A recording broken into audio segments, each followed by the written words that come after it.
上帝又再一次咧向以西結去發話，要以西結咧去傳遞呢個信息。呢度講到係意思就講到啦，當上帝嘅話臨到以西結嘅時候，個說話咩咧？人子啊，你說預言攻擊以色列說預言的先知，咁就係對嗰啲先知係講說話，去責備當時嘅先知。嗱，咁可以先係講咧喺聖經裏邊咧。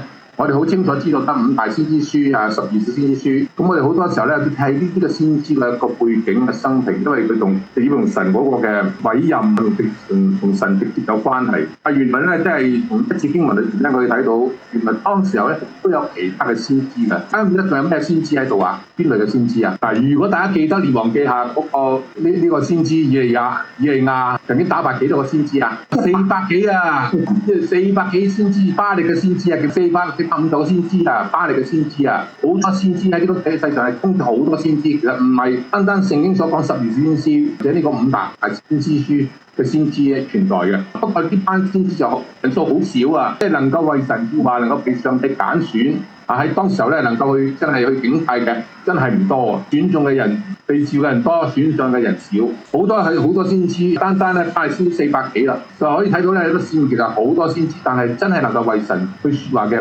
先知唔多。同樣今日呢個世界都一樣啊，牧師係好多，傳道人好多啊，但係咪真係每一個都係為神工作嘅咧？係咪真係有上帝嘅呼召咧？呢個真係一個成為咧我哋一個好大嘅警惕，即係我哋作傳道人嘅，真係要喺神面前咧。我哋好好嘅反省，好好嘅諗翻下，思考下究竟上帝嘅呼召係乜嘢嘢咧？同樣我作基督徒好多啊，呢個世界好似好多啊，但係真正基督徒幾多咧？呢個真係要問心啊！呢啲先知講乜嘢咧？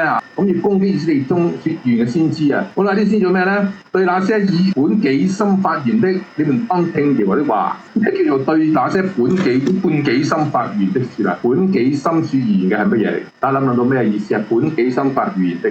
係咪即係佢按照自己嘅意思講就話呢個就係神嘅説話，即係假意係話上帝耶和華説嘅，其實係自己講嘅啫。呢個嗱好，呢一句説話咧就可以擺落去第7節相對嚟睇啦。豈不是見了可以解的異象麼？豈不是説了方詐的先鋒麼？你們説不是耶和華説的，其實我沒有説。嗱，對比呢個那些本己心發言嘅，就係第7節所講，咁你話係耶和華説嘅，但原來其實唔係耶和華説，係自己講嘅。所以點解咧？係假傳聖旨啦，即係所以點解咧？即係我而家我講道，點解我要用咁嘅模式？即係逐卷書咁樣去查經式嘅講道咧，因為我都好想避免呢個逆現象啊！因為我發覺到好多人去講道，一方面講嚟講去都係嗰幾段聖經，最出名嘅聖經，其他聖經就唔講啦。或者咧，其實好多時候係講自己想講嘅嘢，就印咗聖經嚟做一啲引題，咁呢個係一個好危險嘅情況嚟。即係正如我所講，我用查經式嘅講道，每個禮拜都係按住一卷書、一卷聖經咁執聖經，我特避免自己對呢個對人嗰種嘅敏感，或者對人嘅説法就擺到我講道裏。我係想避免有呢個現象出嚟。我希望堅守一件事，就係我係所講嘅真係上帝嘅説話嚟嘅，係我本著聖經所講嘅。咁啱嗰個禮拜講到你就唔係我想講你聖經，其實嗰篇文係咁樣樣。即係當時候咧有啲先知啦，就唔按照上帝個心去做嘢啦，自己想講就講啦。所以又話主説：愚壞嘅先知有禍了，他們隨從自己嘅心意，卻一無所見。即係話一無所見意思係佢根本冇屬靈嘅體會啊！佢根本唔係從上帝嗰度得到異象、得到照明、得到嗰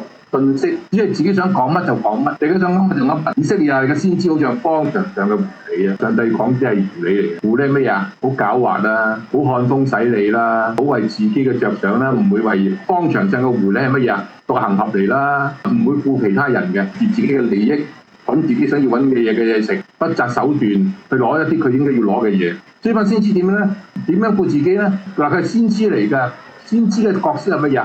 係保護以色列人，向以色列人説預言㗎嘛。但係佢哋好似狐一樣，冇上去講破口，但沒有為以色列人重修牆垣，使他們當耶和華的日子在陣上站立得住。佢真係冇守到佢哋應該有崗位。好嘅先知係要堵住破口，好嘅先知要重修牆，唔係只係為自己嘅私利，唔係賺夠嗰兩個錢，做咗個工作咁就算數，而係真係要睇到敏感到邊個有破口。即係講啦，咁大嘅牆，咁大嘅城牆，剛剛呢度所講嘅城牆指嘅城牆係講耶路撒冷啊，因為我哋睇呢個第16節就知道，係講住耶路撒冷講嘅。佢咁大個城牆，要知道邊度有破口係點啊？係要好仔細嘅去搜查，去仔細去了解，然後你要花功夫去保住個破口，重新整個城牆，唔係一件容易嘅事嚟。啊，重新嘅建立啊，好似今日教會我哋成日都話，琴日呢個弟兄都話啊，牧師而家教會開始好啲咯喎。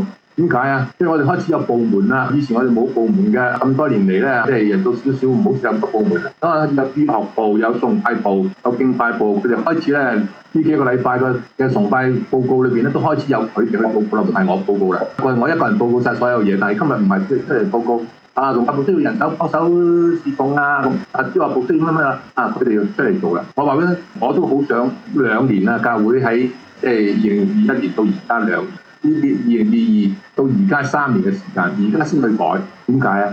需要時間慢慢嘅浸入，需要時間慢慢嘅去建立，唔係一朝一夕，唔係拔苗助長嘅成功。上帝好想先知能夠做呢件嘅事，以致當耶和華日子臨到嘅時候，以色列人可以企得穩。但係點解先知冇做呢件事？呢啲人做咩啊？唔單單冇做嘢啊，佢做咗啲乜嘢啊？這些人所見的係虛假，是謊詐占卜，他們是又是的。其實你話並沒有差遣他們倒使人指望那話必然成就，將信仰加入咗一啲嘅迷信嘅成分，唔單單唔做一啲正當嘅事，唔單單唔做一啲咧即係穩固嘅工作，仲相反做乜嘢？加入咗好大個迷信喺度，加入都係虛假，加入都係謊詐嘅占卜。即係信仰裏邊，我哋冇占卜業，我哋冇一啲簽文嘅説法。然後佢哋占卜咗之後就話呢個係上帝講嘅，但係上帝好清楚指出，佢冇差遣過佢哋㗎。嗱，冇差遣就可以做到先知喎，得唔得啊？好話唔得嘅。今日好多教會都一樣啦。你知唔知有啲教會其實佢哋嗰啲負責人都唔係牧師，唔係冇讀過神學㗎，未必。有㗎，神的教會啊、弟兄會啊嗰啲咧，佢哋係有唔需要神學嘅，都喺教會裏面咧做到帶領教會嘅人。原來真係要有一個好重嘅資格啊！我哋能夠去帶領教會、帶領人去到上帝面前，必須有一個好重要條件，上帝所差遣。呢啲導人迷信嘅嘢，呢啲咁迷信嘅嘢，倒使人指望那話必然成就，將人導向一個好唔應該有嘅喺一個假嘅希望裏邊，喺一個泡沫嘅裏邊。你咪喺嗰時見到虛假啲異象乜？説了謊詐占卜乜？佢們説即是話説的，其實我沒有説。再山上再三番4次去講，我冇差遣過佢哋。佢哋所講嘅唔係我講嘅，全係咩啊？人嘅説話。嗱，呢個真係一個咧，作為神嘅僕人咧，一個好小心嘅一個方向嚟。當我哋傳神嘅話，係真係自己嘅領袖咧，定係真係又喺上帝面前嘅領袖啊？定係自己腦海裏面想講嘅嘢咧，想做嘅嘢咧？如果係咁，上帝呢度去指識嘅就係呢張係假先知。啲假先知個情況就係唔單單唔做應該做嘅，相反咧係將啲假希望、假願望咧去俾人，而且啲假願望託咁嘢，啲迷信手法、虛假迷信嘅方式去將呢個傳遞俾人。然後到第8節之後到16節，就係再一次講究竟呢一啲嘅情況係乜嘢嘢嚟咧？於是又話如書，因為你們説的係虛假係虛假，我就與你們反對的是説的。我就與你們反對，上帝要當面去confront，上帝要當面去斥責，上帝當面同佢去對質啊！上帝當面咧要去管一班人啊！因為佢哋有嘅係假嘅嘢，但係佢哋嘅一個好高尚嘅一個身份係先知嘅身份，而且呢個身份乜嘢？係假冒上帝嘅身份啊，假冒上帝先知嘅身份啊，係假傳聖旨嘅身份啊！所以喺呢個時候，上帝要出面去對付佢哋，不守攻擊那見虛假異象用謊詐占卜先知，他們必不列在百姓隊中，不錄在以色列家嘅冊上，也不進入以色列地。你們就知道我是話啦，3重嘅審判。第一個審判，他們必不列在百姓的隊中，喺以色列裏邊被踢走咗，不錄在以色列嘅冊上，家譜裏面除咗佢哋嘅名，佢唔再喺以色列家譜當中，也不得進入以色列地，即係咩啊？被放逐塞外啊！唔單單係除名，唔單單係冇咗喺家譜上，更加冇得再立足喺呢一個以色列地。佢哋就知道我係耶和華，即係講緊喺之前佢哋冇用耶和華嘅名，係成為呢個先知，話係神嘅先知係要傳平安嘅信息。而家耶和華親自同佢哋 confront，親自話俾佢聽，佢哋將會係被驅逐去到塞外，唔單止除名，唔單止冇喺家譜當中，唔單止唔能夠再同一對聚會，邊個做嘢？上帝做嘢，上帝做嘢，人反對唔到，人冇得再抗拒，於是佢先知道耶和華到時係點啊？佢就知死啦。但係可惜點啊？後悔已晚啊！因為他們誘惑我嘅百姓，説平安平安。上帝所關心嘅唔係呢一個人，上帝所關心係個百姓，因為佢向佢欺騙嘅唔係欺騙上帝，佢欺騙嘅係上帝嘅子民。上帝為咗要保護呢個子民，佢就要懲罰呢一班人。嗰班百姓話平安，其實未有平安，就像有人立起牆壁，他們倒用未透透的灰抹上去。有人已經做咗啲嘅功夫去幫啲百姓㗎啦。呢個人係邊個啊？有人立起咗牆壁，要保護佢哋啊！呢個人係邊個？大家覺得就係啲歷代嘅先知啊！呢歷代嘅先知已經有神嘅話去傳俾百姓，某個程度百姓已經接受啦。但係可惜點啊？呢啲嘅假先知竟然用未泡透嘅灰抹喺其上面，佢喺當中去掩飾咗，去將一啲假嘅信息去掩沒咗呢啲原有先知嘅建立牆。我都講過，要真係做建好呢個牆，做到穩陣，唔係要招一啲嘅功夫嚟㗎。係咪長年累月慢慢滲透、慢慢嘅建立啊？但係呢一班人佢竟然點啊？好快手就用啲未泡透嘅灰，即係仲未完成嘅嘢，就點啊？就抹喺上邊掩飾咗嗰個牆嗰隻嘅情況。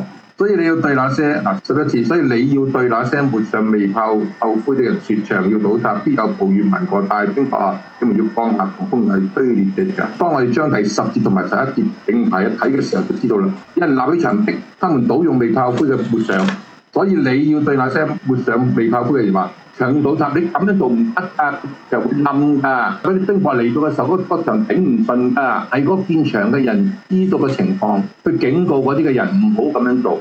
頭先我講過喺呢個世界上面啊，淨喺聖經裏邊，假先知都450個至少，真正嘅先知只不過係12小先知，5個大先知。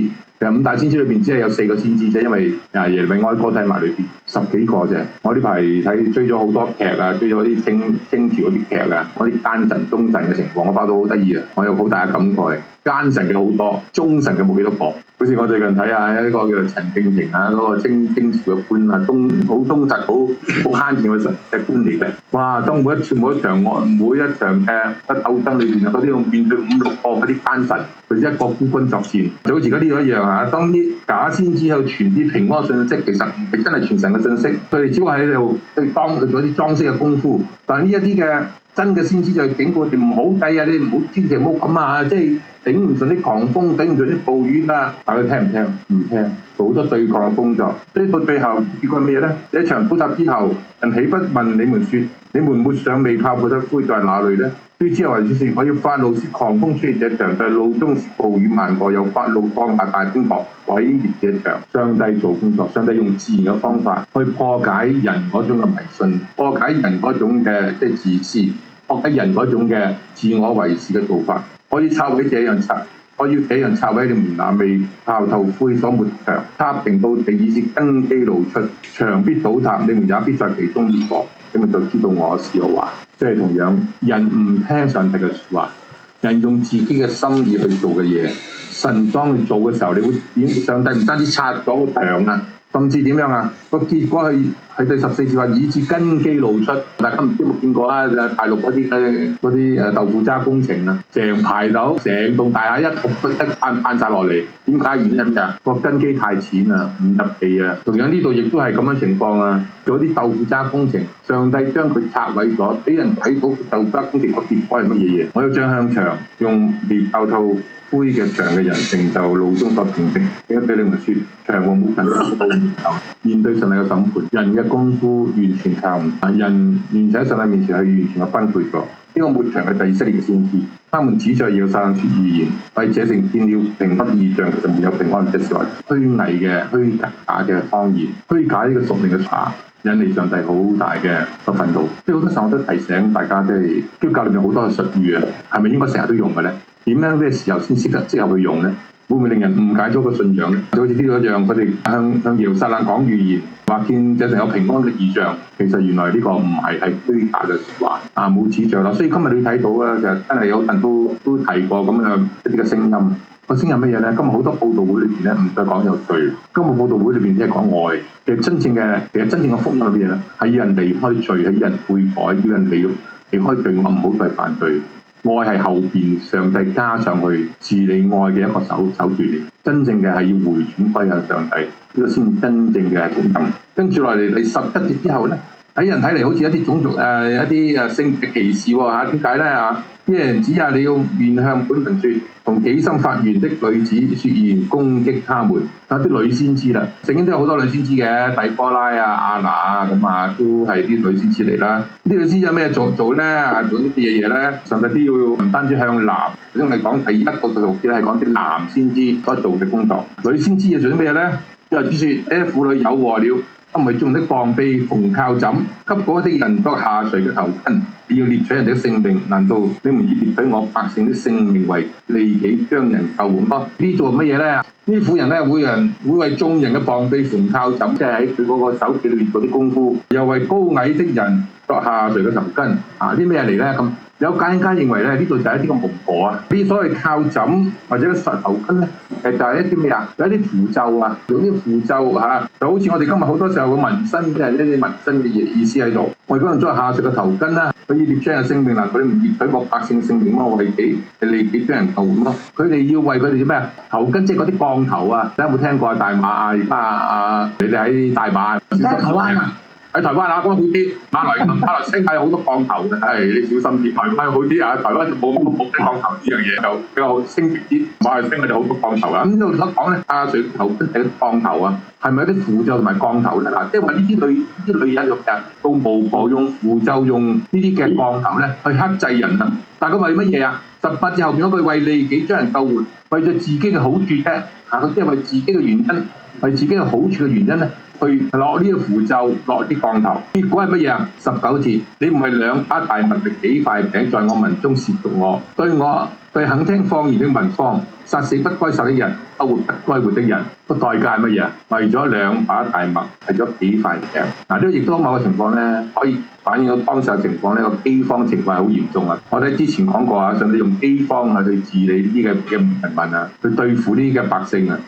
可見而知咧，都反映到當時候嘅饑荒嚴重啊。透過呢個饑荒嘅緣故咧，好啦，為咗錢啊，乜都肯制啊，佢哋就講方言，去殺死唔該殺、不該殺嘅人啊！啲降頭就殺嗰啲唔該殺嘅人啦，嗰啲唔想死嘅人就出錢啦，買翻條命翻嚟啦。原來點啊？神工作嘅時候，魔鬼都要工作嘅，唔好以為神工作，魔鬼唔工作啊！是神要工作嘅時候，魔鬼工作就越大，個攻擊越大啊！所以只係話主説：看啊，我要你靠枕反對，上帝會對付呢個符咒。就是你們用以獵取人、使人性命如鳥飛的，我要靠枕同你們旁邊寫下來，釋放你們獵取如鳥飛的人啊！上帝話：我與你哋嘅符咒作反對啦嚇，即係上帝要對抗呢啲嘅符咒啦。啲符咒咧就點啊？使人性命如鳥飛啊！有人覺得咧有一個假嘅希望，使人得到假嘅釋放，其實點啊？係害死人啊！上帝就話將個扯落嚟，以致嗰啲人唔可以再即係咁下攞一個嘅所謂嘅假嘅一個自由奔放裏邊，唔係咁嘅樣。然後咧，我也必撕你嘅下垂嘅頭巾，救我哋百姓脫離嘅，俾啲降頭咧繼續有佢效力，你們就知道我是耶和華。就好比咧，即係以利亞咧，佢講嗰400幾個先知一樣，400個先知一樣，要全然打敗佢哋，要將佢哋有嘅法術全部毀滅咗佢，以至乜嘢？你們就知道我是耶和華。上帝真係好在乎人乜嘢？又將原有嘅關係完全破碎咗。佢哋以為自己嘅能力可以勝過神，但係上帝3番4次，我都覺得，即係如果大家留意以西結書，成日都出現呢句説話，你們就知道我是耶和華。其實呢句説話咧喺以西結書咁普遍咧，係講明當時候嘅情況，第二人太過為用自己嘅方法去拒絕同上帝嘅同在，拒絕上帝嘅説話，拒絕上帝嗰種嘅教導。於上帝唔能夠唔一啲非常時期用非常嘅手段咧，去使到個名跡嘅話係邊一個？上帝都好感嘆啊！我不使義人傷心啊！如果真係一個業，好可惜，啲假先知特意方言使佢傷心。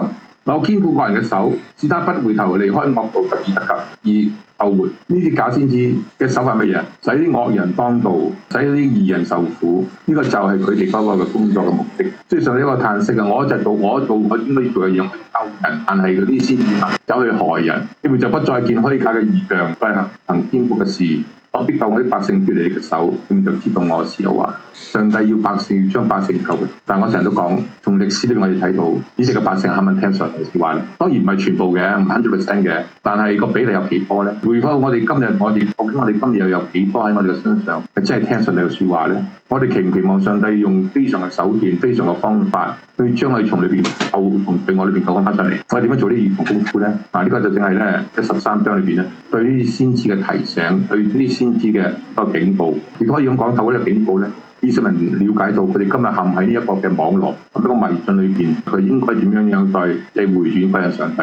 OK， 好簡單23節嘅經文，大家有咩問題或者咩感想？牧師啊，我唔知點解我呢個版本咧，我係和合本裏邊嘅。咁有幾個字咧，佢係用斜體表達出嚟嘅。第一個咧就係灰個灰，第二個咧就係一個咩料啊，灰啦，跟住就抹牆啦，抹牆。咁另外咧就有一個字咧就係嗰隻料啊，嗰隻咩？係啦，佢特別係斜體嘅喎，係啦，魚料啊，魚料係呢3個字係斜體，其實係想表達咩咧？呢啲斜係啦嗱，其實斜體嘅意思咧，佢原文係冇呢個字啊，原文冇呢個字啊。冇用呢個字，咁但係翻譯嘅人咧，當譯到呢度嘅時候咧，咁嗱，譬如簡單15節為例啦，我要這樣向牆和用未抹透牆啲人定就我路中所定的啦，咁即係變咗咧，你解唔到啊！未抹透嘅灰喺前面已經講過啦嘛，未泡到嘅嘢用一未泡到嘅嘢擺上牆上面，梗係就係灰咯，即係用呢個咧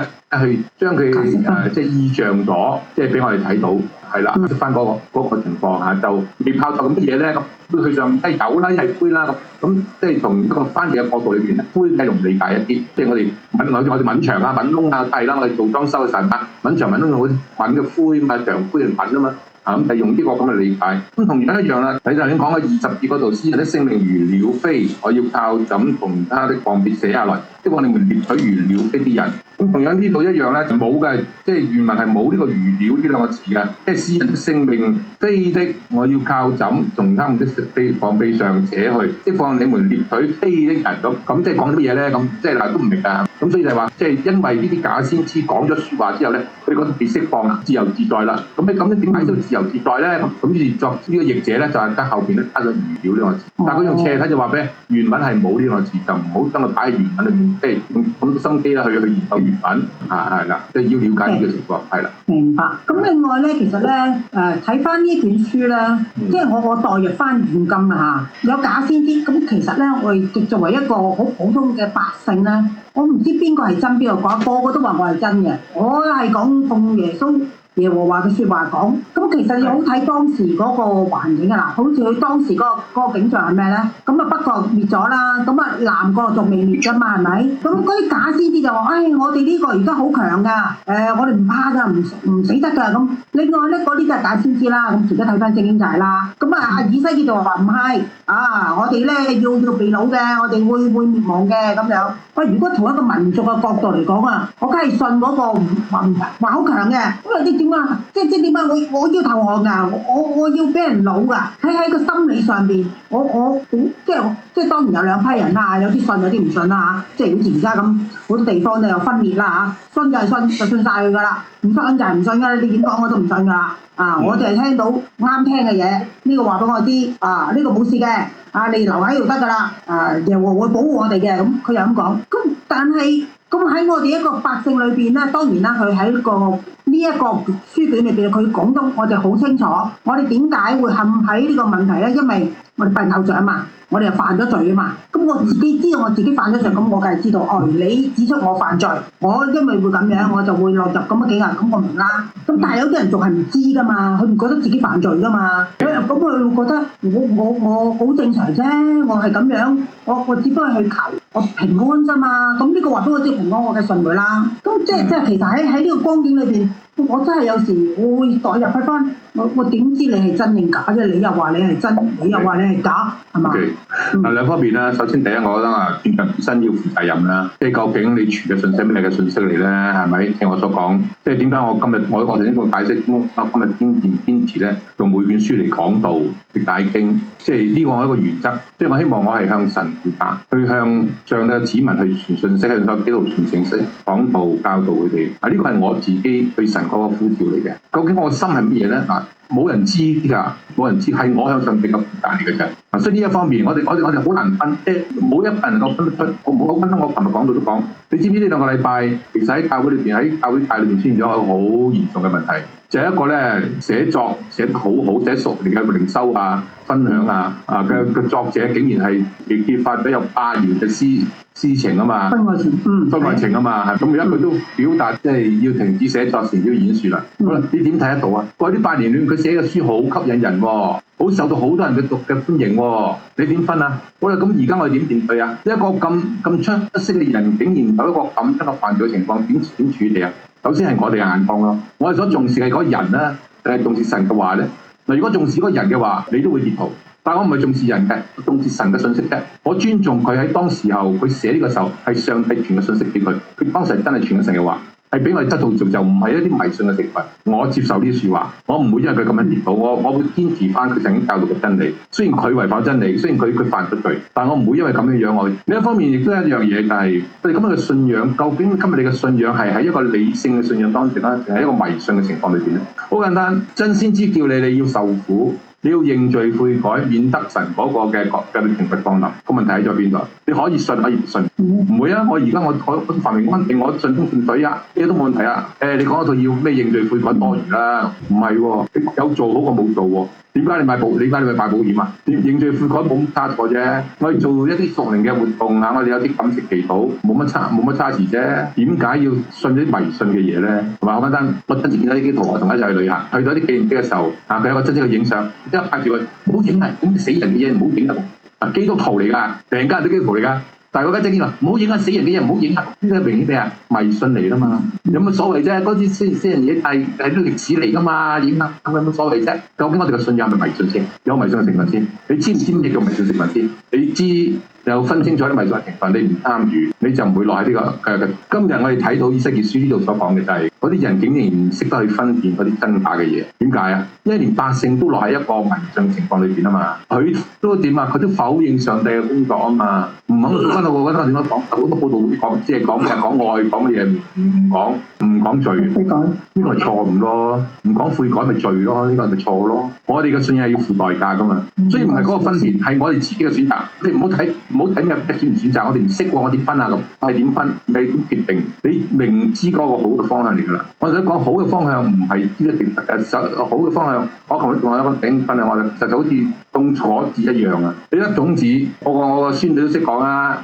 你將綠種子撒咗喺地上之後，跟住點啊？要淋水，要曬太陽，先慢慢生成長成為花㗎嘛。唔會你今日落個種子之後，第二日即刻成為花㗎嘛。同樣我哋信仰一樣，唔係一信耶穌嗰刻，我哋浮唔係到喺上帝嘅應許底下係嘅，但係有樣嘅角度，我哋需要更多嘅澆灌。睇更多神嘅説話，做更多屬靈嘅操練，以至我哋生命慢慢成長起嚟，唔使付代價嘅嘢，唔好制啊！琴日我睇到一段片啊，喺中國大陸裏邊15蚊一大盒燒肉啊，原來嗰啲係假燒肉嚟嘅，用嗰啲肉碎壓成咗燒肉啊造成出嚟嘅，平嘢冇好啊，唔好上當啊！所有嘅嘢都要付代價嘅。今日我哋好多時候我哋唔肯付代價，道啲唔肯付代價，咁樣就好多俾迷信嘅嘢，啲唔啱嘅道理去淹沒咗我哋。即係好多人咧就講叫成功神學啦，總之就係話，信一神咧你就一帆風順啊，又會即係會好好啊咩，總之好嘅人咧就係基督徒啦咁樣。即係我哋好多時個 focus 去到嗰度表面上嘅嘢。即係唔好斷章取義咯，斷章取義咯。信神一定成功嘅，順利我哋知道嘅。但係嗰個過程裏邊，我哋需要付代價嘅。過程當中係要一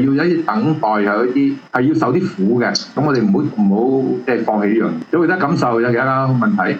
所以呢段經文咧，其實即係13章嘅時候，我覺得轉到好值得睇下呢段經文嘅，去防止自己嘅心真係唔好走向呢個偏邪裏邊，唔好走向啲歪理當中。今日嘅教會真係好需要咁多真理嘅支援，更多真理嘅解釋。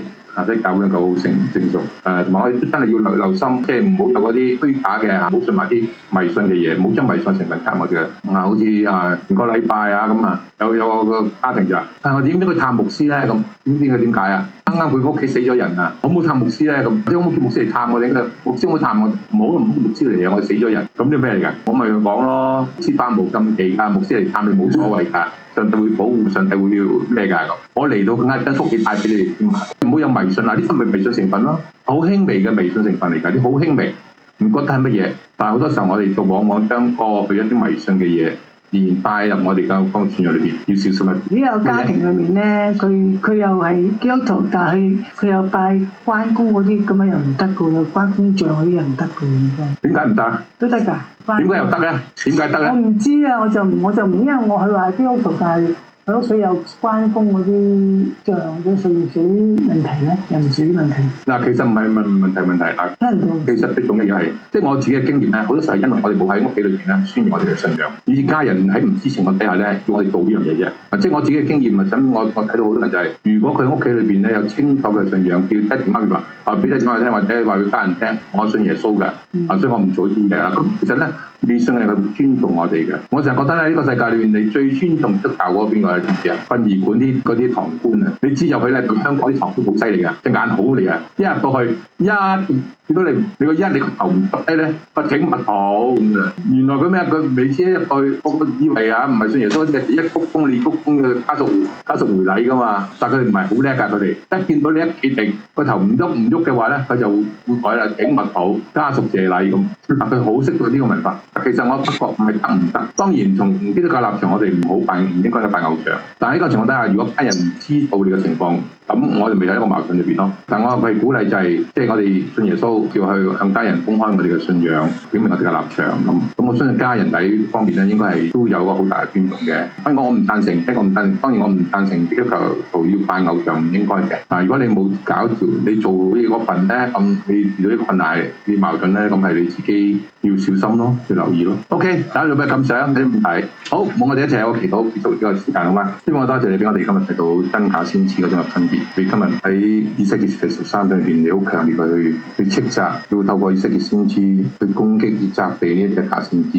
睇到啲假先知從人嘅角度嚟睇，佢冇分別，都係人。佢哋唔會喺額頭上面作出真假兩個字，但係從佢哋嘅信息，從佢哋傳遞嘅信息，佢講嘅説話同佢生活行事為人，佢就睇到佢嘅真假喺邊度。求你都幫助我哋喺呢個真假難辨嘅世界當中，求天父俾我哋有智慧、有堅持企喺信仰嗰一方面，堅持我哋要喺信仰裏邊付代價，堅持我哋喺信仰當中，我哋能夠站穩喺上帝嗰邊。雖然有假道理存在，讓我哋都唔陷入佢哋嗰種嘅網絡裏邊。因為我哋睇到今日好多假嘅信息、假嘅先知，佢哋都係欺哄人心。因為求你都係真係俾人有個明辨嘅心，分辨出真假嘅先知、真假嘅道理。亦都求主幫助我哋作為咗基督徒，即係能夠同偶像斷關係。以前我哋真係唔會將啲迷信成分帶我哋今日真信仰嘅裏邊，亦幫助我哋幫助呢個世代。咁樣祈禱奉主名祈求，阿們。